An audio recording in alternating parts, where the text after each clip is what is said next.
Lo strappiamo dalla sua passeggiata per farlo salutare da tutti quanti voi, Piero Marras. Cosa ti sembra questo bellissimo progetto di questa festa della musica dedicata alla nostra isola?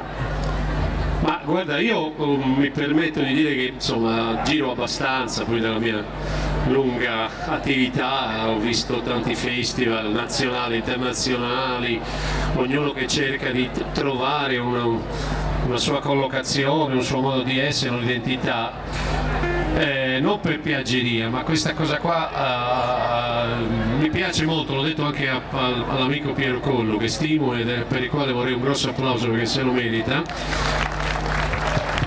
Sia dal punto di vista professionale ma soprattutto come persona mi piace molto. Poi si chiama Piero anche lui, quindi. Vabbè, questo è il destino dei Pieri, insomma, a parte la guerra, questo tu non so se hai afferrato.